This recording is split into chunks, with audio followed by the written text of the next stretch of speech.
Continuando con el video. La desesperación de Gozo seguía resonando en el sótano, como un eco inútil que se desvanecía en la nada. Masami, con la cuchilla aún contra su cuello, estaba a punto de acabar con su vida, cuando algo lo detuvo. Giró la cabeza hacia la izquierda. Yuki estaba ahí, de pie frente a él. Por primera vez, Yuki habló. «Déjala ir». La voz, serena pero firme, dejó a Masami en shock. Sus manos temblaron por un instante y, sin darse cuenta, soltó a Gozo. Ya no le importaba. Su atención estaba completamente en Yuki. Al fin has vuelto». Su voz tembló de emoción, como si su mayor deseo se hubiera cumplido. Te he esperado tanto tiempo. Su rostro mostraba una mezcla de adoración y locura. Lo prometiste, susurró. Dijiste que lo harías. Ahora, cúmplelo. Conviérteme en vampiro. La súplica se convirtió en un ruego incontrolable. Muérdeme ahora. Llévame contigo. Hazlo de una vez. Masami cerró los ojos, ofreciendo su cuello con una sonrisa exaltada, esperando la mordida, esperando el otro lado. Pero Yuki no se movió. Sus ojos bajaron, y entonces, sin previo aviso, su patada se hundió en el estómago de Masami con una fuerza brutal. Masami salió despedido, chocando de lleno contra la reja de metal con un sonido seco. Su cuerpo se deslizó hasta el suelo, inerte. Gozo apenas podía reaccionar, su respiración entrecortada mientras observaba la escena. Yuki, sin inmutarse, caminó hacia Masami. Lo miró por un instante, sin emoción alguna, y le propinó un golpe seco en el rostro. Entonces, Yuki notó algo. Un charco húmedo se extendía bajo el cuerpo de Masami. Se había orinado en los pantalones. Yuki apartó la mirada con indiferencia. Se giró y vio a Gozo inclinada sobre el cuerpo inconsciente de Sudo. Sus manos temblaban mientras intentaba despertarlo, su rostro reflejaba pura desesperación. Tenemos que salir de aquí, dijo Yuki con voz firme. Si queremos salvarlo, debemos irnos ahora. Gozo asintió, todavía en estado de shock. Con esfuerzo, se levantó y ayudó a Yuki a cargar a Sudo. Juntos, cruzaron la puerta y dejaron atrás el sótano. El aire frío del día golpeó sus rostros. Cada paso era pesado, marcado por el dolor y la fatiga. Entonces, una voz resonó en la oscuridad. «Dios». Yuki se detuvo en seco. Alzó la mirada y vio a Kiyoshide inclinado en el altar. Sus ojos brillaban de una manera casi enfermiza, su rostro iluminado con una alegría desbordante. «Hoy», susurró, su voz temblando de emoción. «Hoy, mi Dios se ha revelado ante mí». Yuki lo observó por un momento, impasible. «Solo soy un humano, no un Dios». Sus palabras fueron frías. «Si de verdad crees en algo, entonces sálvalo. Sálvalo ahora». Giró levemente su cuerpo, mostrando a Sudo, aún inconsciente, colgando de su espalda. El niño observó a Gozo con el ceño fruncido. Estaba justo detrás de su Dios. Si no nos damos prisa, él no logrará sobrevivir. Kiyoshi la miró por un instante, como si analizara cada palabra. Luego asintió y señaló hacia el edificio principal. «Ve allí. Llamaré a todos». Sin perder tiempo, Kiyoshi se giró y salió corriendo. Fuera de la iglesia, Yuki y Gozo avanzaron lentamente. El sol golpeaba con fuerza, su resplandor cegador hacía que Yuki sintiera un aturdimiento punzante. Su cuerpo, vulnerable ante la luz, tembló por un instante. «Vamos a salvarlo. Haremos todo lo posible». La determinación en su voz era inquebrantable. Entonces, un murmullo comenzó a crecer. «Dios». Las voces se alzaron en la soledad del lugar. Cuando levantaron la vista, vieron a los seguidores de Kiyoshi reunidos en la entrada del templo. Sus ojos estaban clavados en la escena, en el hombre que caminaba cargando otro cuerpo herido. Yuki sintió el peso de sus miradas, pero no se detuvo. «Salven a Sudo». Su voz resonó como un mandato, y sin dudarlo, los seguidores hicieron lo que él pedía. Pero justo cuando se acercaron a Sudo, alguien se percató de algo. «Tiene un cuchillo en la espalda». El impacto de la revelación recorrió al grupo. Sin perder más tiempo, lo tomaron con cuidado y se apresuraron a llevarlo dentro. Mientras tanto, Kiyoshi se giró y vio a Gozo en el suelo, tirada, inconsciente. La noche cayó como un manto silencioso sobre el templo. Gozo despertó de golpe, su respiración agitada. Sin pensar, se incorporó y miró a su izquierda. Ahí estaba Sudo. La tenue luz de la habitación revelaba su rostro pálido, su cuerpo aún inmóvil. pero entonces sus párpados se agitaron. Con un esfuerzo casi doloroso, Sudo abrió los ojos, apenas un resquicio, suficiente para que su mirada se encontrara con la de Gozo. Sudo intentó alzar su mano, su gesto era débil, pero claro. Esperaba a Gozo, con el corazón latiéndole con fuerza. Gozo tomó su mano sin dudar. Las lágrimas cayeron antes de que pudiera detenerlas, rodando por sus mejillas mientras se aferraba a Sudo como si con ello pudiera traerlo de vuelta del borde de la muerte. Pero entonces, un bullicio interrumpió su momento. Voces. Algo estaba ocurriendo afuera. Con el corazón aún acelerado, Gozo se levantó y se acercó a la ventana. La escena que encontró hizo que su piel se erizara. Los seguidores estaban reunidos en la explanada del templo. Sus miradas estaban fijas en un solo punto, en Yuki. ¿Y ahora qué iba a decir? ¿Qué palabras saldrían de su boca ahora que había vencido su propia sanidad? Con la ausencia del gurú, todos los ojos lo vigilaban. Cada movimiento, cada respiración, cada sombra que cruzaba su rostro. Para ellos, él era su Dios. Y lo estaban esperando. Gozo permanecía inmóvil, con la mirada fija en Yuki, quien estaba en el centro de la multitud. Los murmullos se esparcían entre los seguidores como un fuego que crecía en la oscuridad. Hablaban entre sí, susurrando sobre su Dios, sobre el milagro que había presenciado su congregación. Pero entonces, una voz grave resonó por encima del murmullo. Silencio. El hombre barbudo, uno de los más devotos, alzó su mano, exigiendo orden. La multitud obedeció de inmediato. Luego, sus ojos se posaron en Yuki, le preguntó con voz solemne, «Dios, ¿qué ha sucedido en el sótano? ¿Cómo lograste salir?» El silencio fue abrumador. Entonces, Yuki habló. Su gurú torturó a Gozo, también apuñaló a Sudo. Por eso lo golpeé y lo detuve. No está muerto, pero lo encerré en el sótano. Los ojos de Gozo se abrieron con sorpresa al ver cómo Yuki revelaba aquella verdad sin vacilar. Pero la reacción de los seguidores no fue la esperada. Un murmullo creció de nuevo, esta vez teñido de negación. «Eso es mentira», susurró alguien. «El gurú jamás haría algo así. Nos quiere engañar». «Fue Gozo», señaló uno de ellos. «Dios», un seguidor más joven. «¿Cuándo terminarán nuestros servicios?» Los demás lo miraron en silencio. «Hemos ofrecido sangre por mucho tiempo y danos lo que merecemos. Conviértenos en lo que eres, en un Dios». El clamor se esparció como una chispa en un campo seco. «Conviértenos, llévanos contigo, haznos como tú». Kiyoshi alzó la voz por encima del caos. Silencio. De inmediato, todos callaron, volviendo su atención hacia él y hacia Yuki, que aún permanecía en el centro. «No soy un dios, todo esto tiene que terminar. Agradezco lo que han hecho por mí, por el tiempo que me han dado, por su devoción, pero yo no quiero que carguen con la maldición que llevo en mi sangre. No soy un dios». Su voz se tornó más baja, casi como un susurro. «Solo soy una sombra de lo que fue un humano. Maté a mi madre, a mi novia, a mi familia. Nada de eso puedo cambiarlo». Gozo sintió un nudo en el estómago al ver la expresión vacía de Yuki. «No se dejen engañar por Masami», continuó Yuki, alzando de nuevo la mirada. «Todo este teatro de dioses es una mentira. Ese hombre es el verdadero demonio».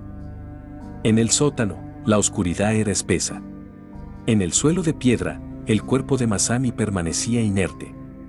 Su respiración era apenas perceptible, como un susurro en la penumbra. Dentro de su mente, un grito desgarrador irrumpió en su inconsciencia. «Hermano, por favor, detente». Una imagen se formó en su mente, sus propias manos sujetaban un cuchillo afilado.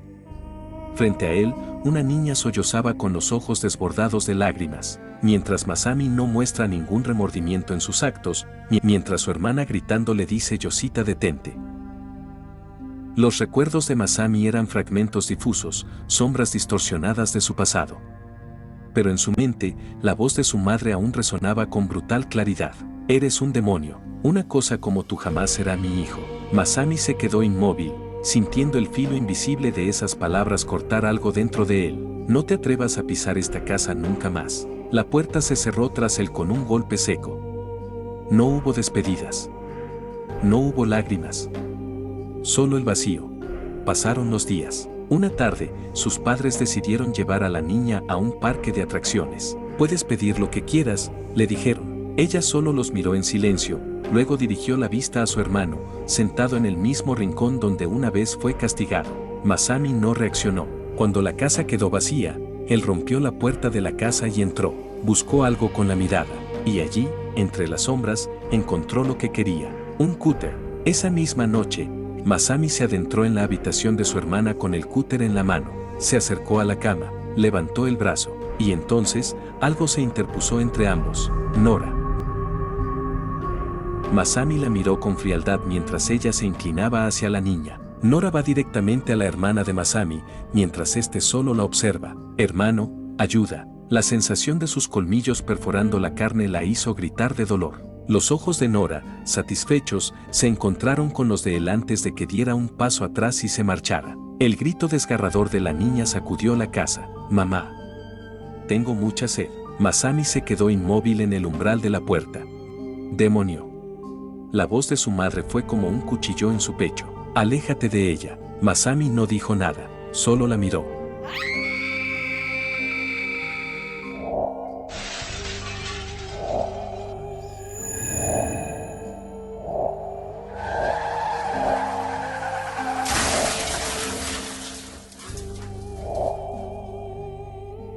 Bajo la lluvia, Yoshitaka permanecía inmóvil, dejando que el agua empapara su cuerpo sin ofrecer resistencia. Su mente era un torbellino de imágenes y palabras que se repetían una y otra vez, como un eco interminable en la oscuridad. El hogar que alguna vez conoció ya no era su hogar. Sus pies comenzaron a moverse por inercia, alejándolo de esa casa que lo rechazaba, de esa familia que lo temía. Al pensar en el rostro de aquella mujer, piensa que es Dios. Recuerda cuando su hermana fue mordida por ella. Se dice que debió ser a mí a quien mordiera. La frase se clavó en su mente como una maldición, y una certeza lo golpeó con brutalidad. Dios cometió un error. Dios no debió elegirla a ella. Debió elegirme a mí. Los años habían pasado, pero para Yoshitaka, el tiempo solo había servido para hundirlo más en su propio abismo. Ya no vivía en su hogar, sino detrás de él, en un pequeño recinto apartado, como una sombra que su familia toleraba, pero no reconocía. Su madre, sin siquiera mirarlo, sacaba la mano por la puerta y le lanzaba una bolsa. Dinero, comida, era todo lo que recibía de ellos. Sin dudarlo, abrió la bolsa y comió de inmediato. El hambre no entendía de orgullo. Afuera, en la sociedad, Yoshitaka era otra persona. En la escuela, era un estudiante brillante, inteligente, respetado, rodeado de amigos, siempre sonriendo, un chico ejemplar. Nadie conocía su historia, nadie sospechaba lo que realmente pensaba. Todos son basura, valen menos que una pizca de mierda comparados con ella. Se ríen de cualquier estupidez, sin darse cuenta de lo patéticos que son. Solo bultos de carne sin propósito. Pero él tenía un propósito que el verdadero Dios aún no había visto en él. De camino a casa, Yoshitaka encontró un gato callejero. Lo tomó entre sus brazos y lo llevó consigo a un lugar apartado, una cabaña olvidada en medio del bosque. Dentro, desenvainó un cúter con movimientos precisos. Sin una pizca de emoción, hundió la hoja en la piel del felino, la sangre caliente brotó entre sus dedos, con las manos empapadas en rojo, Yoshitaka llevó la sangre a su cuerpo, embadurnándose con un gesto casi ritual. Luego, tomó una pajilla y, con una calma escalofriante, comenzó a succionar el líquido aún tibio. Un estremecimiento recorrió su cuerpo, un placer frío, visceral. Debo hacer algo más, susurró con voz ahogada. Si quiero que mi Dios regrese. De camino a casa, sus ojos se fijaron en una niña que lo observaba desde la distancia. Su mirada era una mezcla de curiosidad y temor. Fuera de la escuela, varias chicas reían y se despedían alegremente de él. Con una sonrisa tranquila, Yoshitaka les devolvió el gesto. Nadie sospechaba nada. La noticia sacudió a la ciudad. Primero fue una niña desaparecida sin dejar rastro. Un mes después, otra más. Mako Katayama, de 5 años. Megumi Toyama, de 4. Las autoridades sospechaban que los casos estaban conectados, pero no tenían pistas claras hasta que las encontraron. Una llamada anónima llevó a la policía hasta una cabaña en el bosque. Cuando forzaron la puerta, un hedor nauseabundo los golpeó de inmediato. Uno de los oficiales se cubrió la boca, conteniendo las arcadas. La escena era una pesadilla salida del infierno. Restos de animales yacían esparcidos por el suelo, sus cuerpos desmembrados y en estado de descomposición. Entre ellos, los cadáveres de las 2 niñas. En el centro, completamente desnudo, estaba Yoshitaka. sus ojos vacíos, su cuerpo cubierto de sangre seca. Los miró con una serenidad escalofriante, y entonces habló. Ustedes no entienden nada, no saben nada sobre este ritual. La noticia estalló en los medios como una bomba, un monstruo entre la gente. Un joven estudiante ejemplar, respetado y admirado, había resultado ser el autor de los crímenes más atroces. Capturado y llevado a interrogatorio, Yoshitaka apenas reaccionaba. Los agentes hablaban, le hacían preguntas, pero él no los escuchaba. Un ruido constante en su cabeza ahogaba todo sonido externo, como un murmullo interminable que no le permitía procesar lo que ocurría. Hasta que un oficial se acercó y le habló con frialdad. Tus padres han muerto. Las palabras se filtraron entre el ruido. No lloró, no gritó, no preguntó cómo o por qué. En su rostro solo apareció una sonrisa lenta y retorcida. Años más tarde, aún en prisión, su pensamiento seguía atrapado en la misma obsesión. Su Dios, su verdadero Dios. El día de su liberación, la misma oficial lo esperaba. A partir de ahora, tu nueva identidad es Masami Sakurane. Él no respondió, no le importaba cómo lo llamaran, porque en su interior seguía repitiéndose la misma pregunta. ¿Cuándo volvería su Dios a visitarlo? Masami salió al mundo con un solo pensamiento en mente. Si su Dios no venía a buscarlo, él mismo iría a buscarla. Caminó sin rumbo, siguiendo los rastros de su pasado, pero en su búsqueda se topó con algo más: gozo. Una voz interrumpió sus pensamientos. Masami abrió los ojos de golpe. El hombre barbudo lo observaba con preocupación. ¿Estás bien? Masami se incorporó de inmediato, sin responder. Lo único que le importaba era encontrar a Yuki. Mientras tanto, en otra parte del edificio, Gozo descendía del segundo piso a toda prisa. El eco de sus pasos resonaba en el pasillo. Corrió hasta la puerta, sintiendo su corazón latir con fuerza. Y al salir, todos los seguidores estaban allí, rodeando a Yuki. El murmullo de los seguidores crecía con cada segundo. Por favor, conviértenos en uno de los tuyos. Sálvanos. Las súplicas se mezclaban con el fanatismo en sus ojos. Yuki los observaba, pero su mirada se encontró con la de Gozo. Una mirada cargada de distancia, de duda. Deténganse, gritó Gozo con desesperación. Yuki no es un dios. Intentó avanzar, pero un puño impactó de lleno en su rostro. El golpe la lanzó hacia atrás, pero antes de tocar el suelo, unos brazos la sostuvieron. Kiyoshi la miró con preocupación. ¿Estás bien? No deberías estar aquí, estás herida. Gozo quiso hablar, pero entonces, una voz resonó sobre el caos. El gurú está aquí. Todos giraron hacia la entrada. Masami estaba allí. Junto a él, el hombre barbudo. Su rostro estaba golpeado, la sangre aún fresca en su piel. El ambiente se volvió tenso. Uno de los seguidores titubeó. ¿Qué le pasó, maestro? Otro murmuró con incertidumbre. No, no puede ser. ¿De verdad el gurú es un asesino? Dinos algo. Masami no respondió. En cambio, sacó su cuchilla. Con un movimiento rápido, la colocó en su propia frente, y se cortó. La sangre brotó de inmediato, recorriendo su rostro. El rojo carmesí brillaba bajo las luces. ¡Cállense! Su grito retumbó en el recinto, y el silencio cayó como un manto sobre todos. El ambiente se tornó pesado. Masami avanzó lentamente. Los seguidores se apartaban de su camino con temor. Cuando llegó junto a Yuki, sus miradas se encontraron. En los ojos de Masami ardía un brillo insano, y una sonrisa macabra se dibujó en su rostro. «Muérdeme». Su voz era apenas un susurro, pero Yuki negó con firmeza. «No lo haré. Todo esto ha terminado. Haré que este circo llegue a su fin». Masami se quedó en silencio por un momento, pero cuando miró a Yuki, no vio a Yuki. Vio los rostros de todos aquellos que destruyó en su búsqueda de Dios. Uno tras otro, muertos, ensangrentados, olvidados. Comprendió. Todo este tiempo, ya había tenido suficiente. Masami levantó la voz, llamando la atención de todos.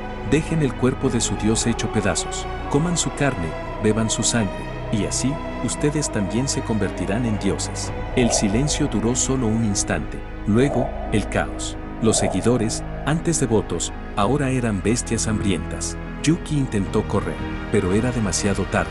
Aquellos que antes le ofrecieron su sangre, ahora la reclamaban de vuelta. Cayó al suelo. Manos desesperadas lo sujetaban. Rostros distorsionados por la locura lo rodeaban. La desesperación lo invadió. Gozo gritó su nombre, pero no podía alcanzarlo. No podía hacer nada. Uno a uno, sus seguidores lo devoraron. La risa de Masami resonó entre los gritos y la carne desgarrada.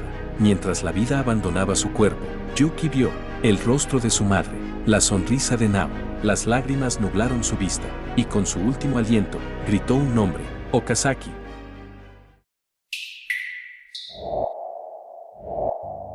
Al despertar, Okazaki observa a su alrededor, desorientado. El pánico se apodera de él mientras una voz familiar lo llama: es Yuki. Sabe que está cerca, que necesita ayuda, pero no sabe cómo socorrerlo. Entonces, escucha el crujido de una puerta. Un fantasma del pasado aparece: Saku. Saku sonríe, aliviado al ver a Okazaki despierto, pero para este último, solo regresan los recuerdos de los horrores que vivió por su culpa.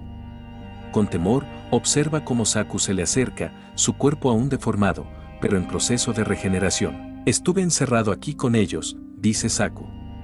Me tomó 10 años regenerarme más allá de una simple cabeza. Saku lo desata mientras se disculpa por no haberlo matado en aquel momento. Por su error, ambos fueron sometidos a una década de tortura y sedación. Pero ahora, asegura, todo está por terminar. Él planeó fingir inconsciencia todos esos años, esperando el momento exacto para atacar. Apenas libre, Okazaki le agradece con voz temblorosa. Tengo que salvar a Yuki. Sí, también lo escucho. Desde muy lejos. Solo nosotros podemos oírnos entre nosotros, responde Saku. Es hora de irnos. Okazaki da unos pasos, pero se detiene. Tenemos que encontrar a Nora. Está cerca, lo sé. Justo entonces, una voz lejana lo llama. Es Nora. Sin pensarlo, Okazaki corre por el pasillo, seguido por Saku, hasta llegar a un almacén. Al abrir la puerta, el horror lo sacude, frascos por todas partes, conteniendo partes mutiladas del cuerpo de Nora. Entra más profundo, mirando cada parte con creciente desesperación. De pronto, un frasco llama su atención, contiene el cerebro de Nora. Ella te ha estado llamando todo este tiempo, dice Saku con voz grave. Aunque esté mutilada, no puede morir. Su conciencia sigue viva, las lágrimas brotan de los ojos de Okazaki. Solo pude soportar estos años porque la escuchaba. No puedo creer que esto le haya pasado. Cae de rodillas, llorando, pero Saku lo apremia. Debemos irnos. ¿Nora puede volver a ser como antes? Pregunta Okazaki. Saku duda antes de responder. A mí me tomó 10 años regresar desde una cabeza. ¿Cuánto le tomará a ella desde un cerebro? Nadie lo sabe. Pero volverá. No podemos morir, después de todo. Okazaki toma el frasco con manos temblorosas. Perdóname por no ayudarte antes. Esta vez, yo te protegeré. Después de unos segundos de silencio, ambos decidieron abandonar las instalaciones. Corrieron por los pasillos, sorteando cadáveres en descomposición que marcaban el horror de aquel lugar. Mientras avanzaban, Okazaki, aún tratando de entender la magnitud de todo, preguntó: ¿por qué nos hacen esto? ¿Por qué esa gente? Es obvio, respondió Saku con tono sombrío. Porque no somos como ellos. No somos humanos. Los humanos, al encontrar criaturas que no comprenden, intentan controlarlas.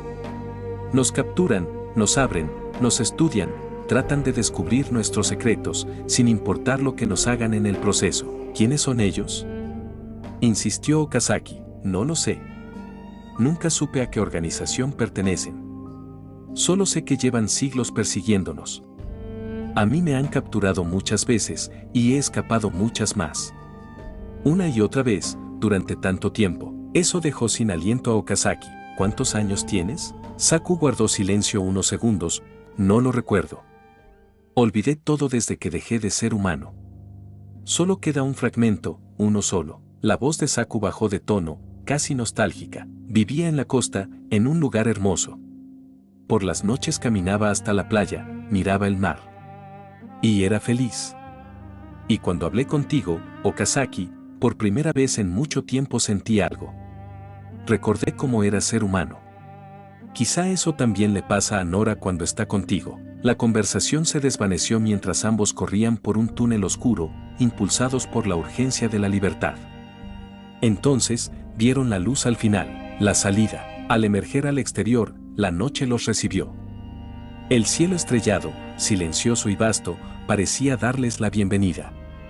Estaban libres. Okazaki, con el frasco que contenía el cerebro de Nora al aire, susurró: ya está. Ya nada malo va a pasar, Nora. Estás a salvo.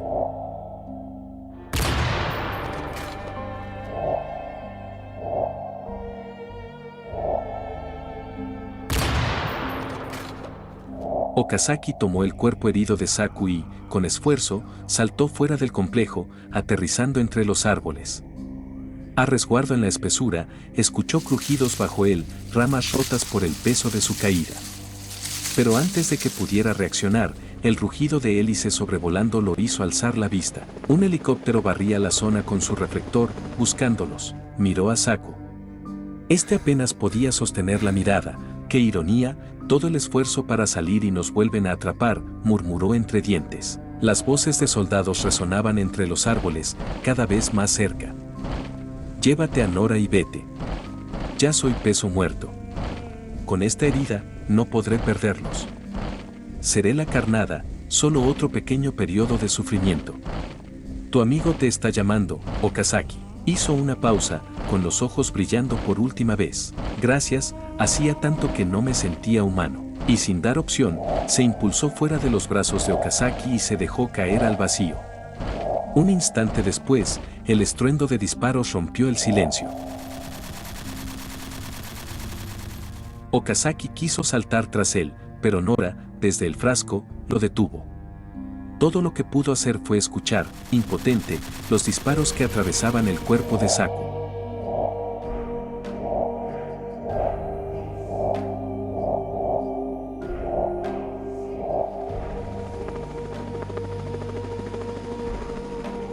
Cuando amaneció, Okazaki aún vagaba por el bosque, agotado y cubierto de heridas.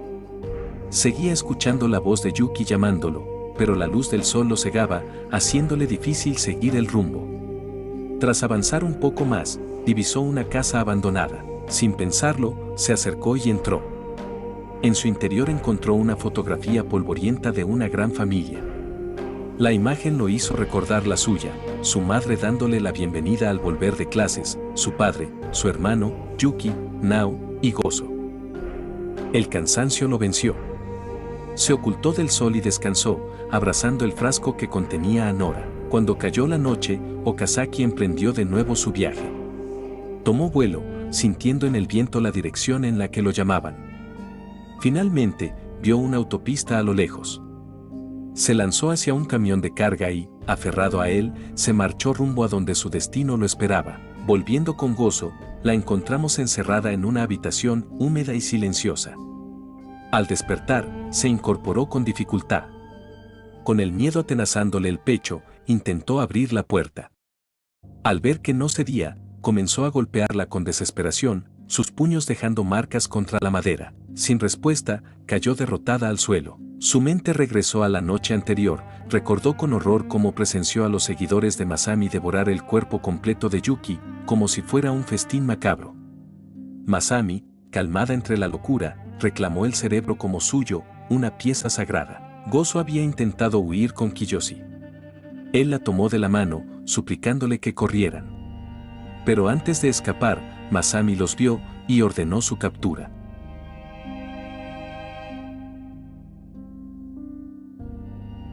De vuelta en la habitación, sollozaba, pidiendo perdón una y otra vez. Lo siento, Yuki, lo siento, murmuraba entre lágrimas.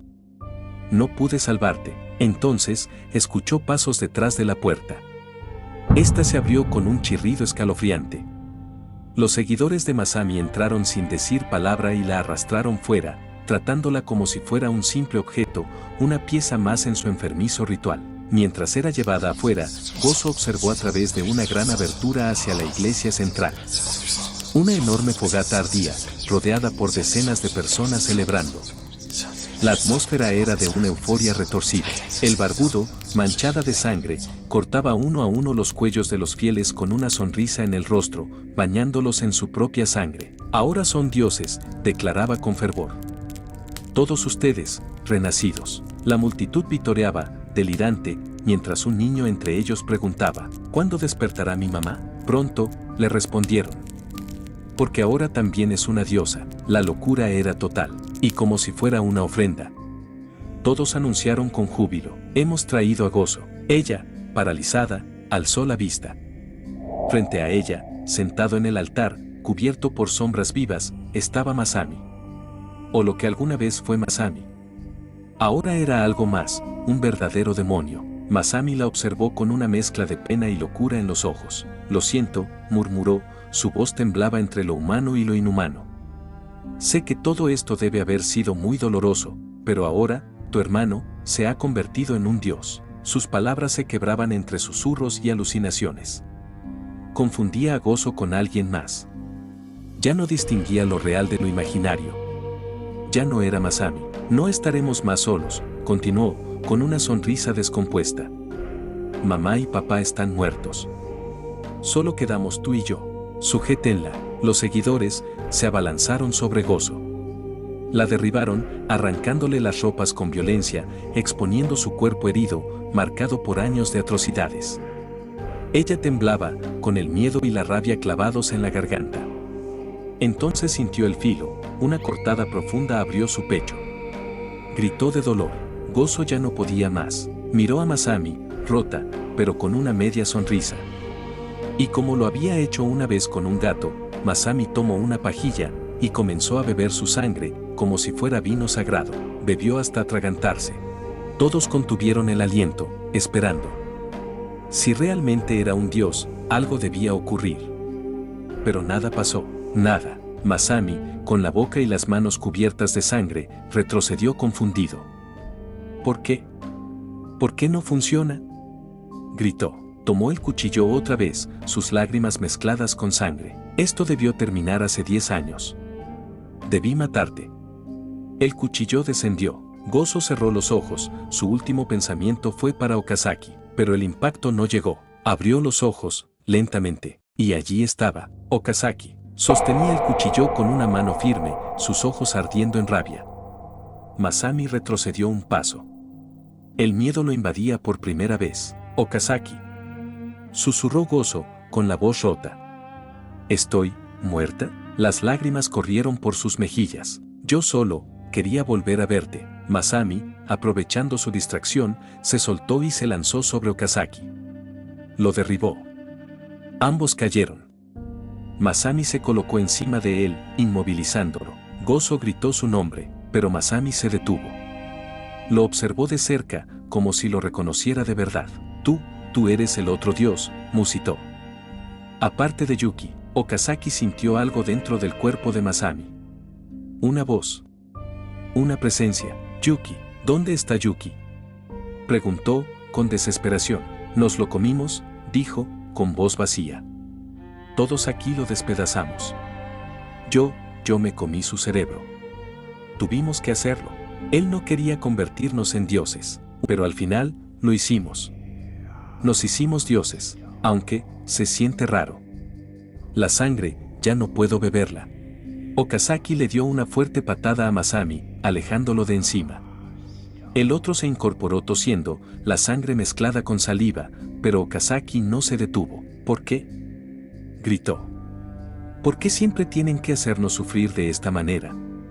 Nosotros solo queríamos vivir, como todos. Masami solo murmuró, con desesperación. ¿Cómo puedo convertirme en un dios como tú? ¿Qué tengo que hacer? Y sin esperar respuesta, hundió su cuchillo en el cuerpo de una de sus seguidoras. La sangre brotó con violencia. Masami gritaba, bañado en rojo. Dime cómo. Dímelo. Se volvió hacia uno de los niños cercanos y también lo atacó. Basta. Rugió Okazaki, corriendo hacia él. Lo derribó con fuerza. Masami, bajo su cuerpo, abrió los brazos y sonrió con locura. Hazlo, muérdeme, hazme uno de ustedes. Por favor. Okazaki dudó. En ese instante, sintió algo, dentro del cuerpo de Masami, una conciencia. Una voz. Yuki. Lo siento, susurró Yuki desde algún rincón del alma de Masami. Lo único que lamento es no haber podido decírtelo en persona. Okazaki, con los dientes apretados, sintió la culpa. Pero Yuki fue claro, hazlo. Por favor. Mátalo. Por unos segundos, Okazaki solo lo observó. A Masami. Su rostro desquiciado. Sus ojos anhelantes. Luego, Masami vio sus dientes. Y supo, Okazaki cumpliría el favor. clavó sus dientes en el cuello de Masami. Con rabia, con dolor, con todo lo que le quedaba, Masami, entre lágrimas y espasmos, creyó ver por fin a la diosa que tanto había buscado, antes de que Okazaki le arrancara el cuello de un solo tirón. El silencio fue total. Masami se desplomó, su vida extinguiéndose al instante. Gozo, aún temblando, solo pudo mirar cómo la sangre caía por la boca de Okazaki, y cómo los ojos de Masami perdían todo rastro de alma. En ese instante, la conciencia de Yuki volvió una última vez. Gracias, susurró, con una sonrisa apagada. Gracias por cumplir mi favor. Comenzó a desvanecerse, feliz. Espera, dijo Okazaki, pero Yuki solo le dedicó una mirada serena. Nos veremos pronto, y desapareció, fundiéndose en la oscuridad de la noche. Los seguidores de Masami comenzaron a gritar, desesperados: «Devuélvelo. Él es un dios. Debe volver». Pero Okazaki no les prestó atención. Se giró hacia Gozo. Ella también lo miró, y, con el último resto de fuerzas, se lanzó a sus brazos. Lo abrazó con desesperación, con alivio, con un dolor que por fin se liberaba. El calvario había terminado, y en los brazos de Okazaki, mientras las lágrimas corrían por sus mejillas, la conciencia de Gozo comenzó a desvanecerse, al fin, en paz. Al caer inconsciente, Gozo se vio de nuevo en aquel lugar. El mismo donde había conocido por primera vez a Okazaki. Frente a ella, las grandes puertas de madera estaban abiertas, dejando ver un cielo azul infinito. A su lado, apareció Okazaki. Le ofreció algo de beber y se sentó junto a ella. Por unos instantes no dijeron nada, como si el tiempo se hubiera detenido solo para ellos dos. ¿Dónde estabas?, preguntó Gozo, con la voz suave. Estuve atrapado mucho tiempo, respondió él, sin mirarla. Pero, logré mi libertad. Volvamos a casa, juntos. Pero Okazaki bajó la mirada y negó con la cabeza. No puedo ir contigo. ¿Por qué?, preguntó, sin entender. Porque ya tienes a alguien esperándote. Tu lugar ya no es conmigo. Ella no podía entenderlo. Se levantó justo cuando él lo hizo, lo tomó del brazo, apretándolo con fuerza. No te vayas, por favor. No me dejes otra vez. Lo siento.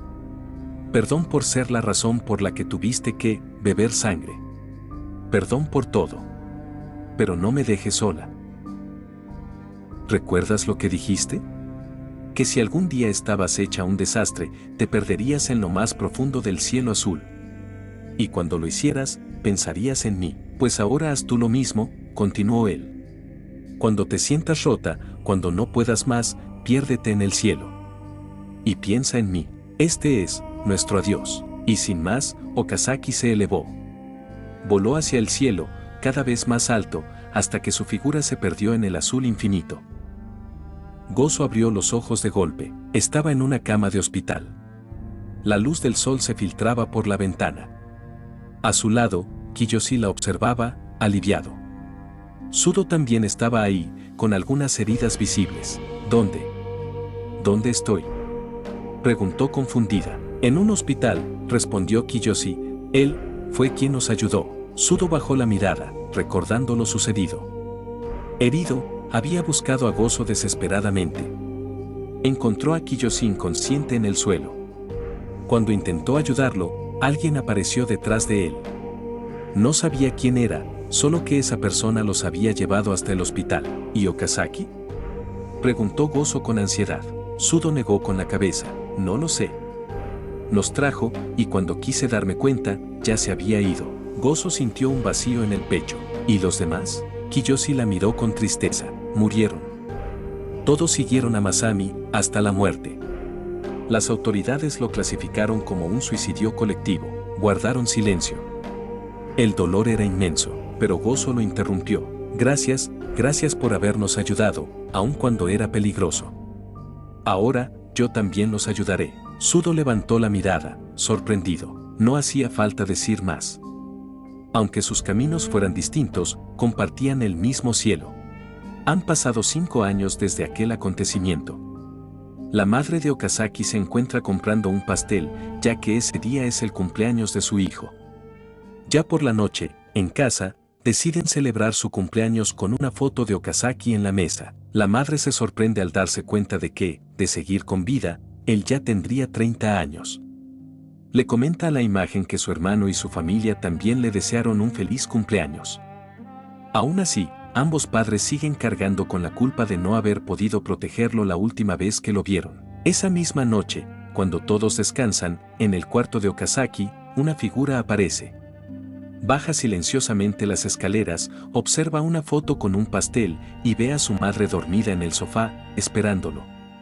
La madre se despierta de pronto, creyendo haber sentido una presencia, pero no hay nadie. Al acercarse a la mesa, nota que el pastel está comido por la mitad. A su lado, hay una nota: gracias. Cuídate mucho. Con lágrimas en los ojos, corre hacia la puerta que da a la calle, esperanzada de verlo. Pero al no encontrarlo, cae en llanto. Su hijo estuvo ahí, y se fue. Los años pasan. En un hospital, Sudo espera ansiosamente. Gozo está por dar a luz. Junto a él, Kiyoshi, ahora un adolescente, y la madre de Gozo, aguardan con emoción. En ese instante, una enfermera llama a Sudo: el parto ha comenzado. Después de unos minutos, Gozo da a luz a un niño sano.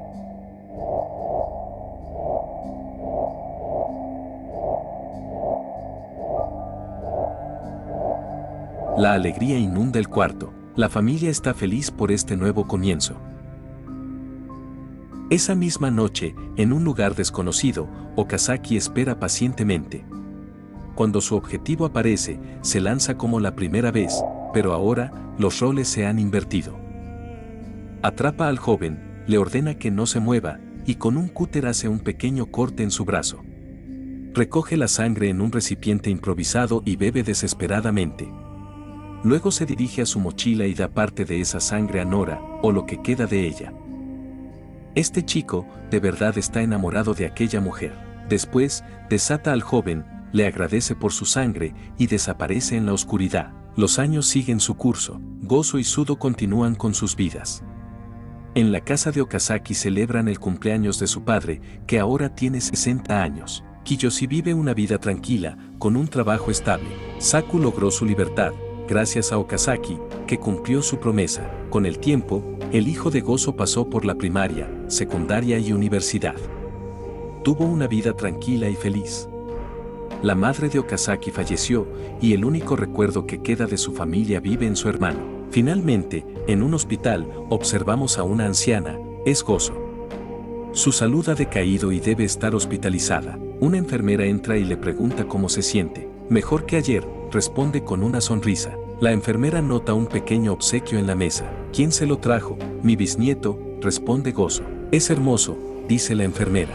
Realmente, soy muy feliz, susurra Gozo. La enfermera se despide, prometiendo volver más tarde. Gozo, cerca del final, observa por la ventana. Bajo un árbol, una figura aparece.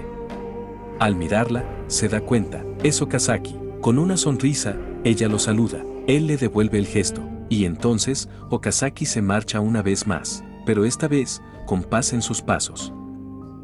Los recuerdos de Nora. La sonrisa gentil de Nora es solo un recuerdo distante de sus días como humana. Hace siglos, cuando aún vivía como una joven más del pueblo, comenzó su historia. Nora cuidaba a un bebé junto a un niño, probablemente su hermano menor. Al llegar su padre del trabajo, lo recibían con alegría, y juntos compartían la cena como cada noche. Nora solía correr libre por las praderas con un joven que se parecía mucho a Okazaki. Ambos compartían sentimientos profundos, aunque nunca los expresaron abiertamente. Un día, en el centro del pueblo, se llevó a cabo el temido sorteo del sacrificio. Con manos temblorosas, Nora sacó una astilla atada a un hilo rojo. El silencio la envolvió mientras miraba al chico que amaba. Esa noche, sus padres estaban devastados, pero ella, serena, trató de calmarlos. Luego, alguien tocó la puerta, era él. Se miraron largamente, como si quisieran decirlo todo sin palabras. Nora rompió en llanto y él simplemente la abrazó. Antes del amanecer, Nora subió sola a la montaña. En la cima, una cueva oscura la esperaba. Dentro, la oscuridad era asfixiante. Una figura inmóvil la observaba, y luego, se abalanzó sobre ella. Nora lloró, mientras aquel ser le succionaba la sangre. Cayó inconsciente. Despertó más tarde sobre una montaña de cadáveres. Aterrada, se dio cuenta de que seguía con vida, o algo similar. Confundida y horrorizada, quiso volver a casa, pero el miedo al rechazo de su gente, de sus padres y de él fue más fuerte. Decidió alejarse para siempre. Años después, en un tejado, bajo el cielo nocturno, Nora observaba la ciudad moderna. Vio pasar a un chico en bicicleta. Se lanzó a atacarlo, pero al ver su rostro, se detuvo. Había algo familiar en él. Le preguntó, con voz temblorosa, ¿tú quieres ser como yo? Todo era un sueño de Okazaki. Al despertar, Nora ya estaba a su lado, completa. Ella entendió que él había visto sus recuerdos. Okazaki, aún confundido, comentó que quizás había soñado, o había vivido lo que ella vivió. Se miraron sin decir nada más, compartiendo una leve sonrisa. Ambos estaban dentro de una cueva. Era momento de irse. Salieron tomados de la mano, y al hacerlo, todos los que formaron parte de la vida de Okazaki se materializaron detrás de él, sus amigos, sus padres, su infancia. Él prometió no olvidarlos jamás. A Nora le dedicó una mirada suave, y así, tomados de la mano, caminaron hacia la oscuridad hasta perderse en ella.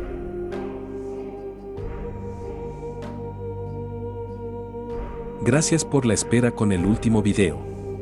De verdad lo aprecio mucho.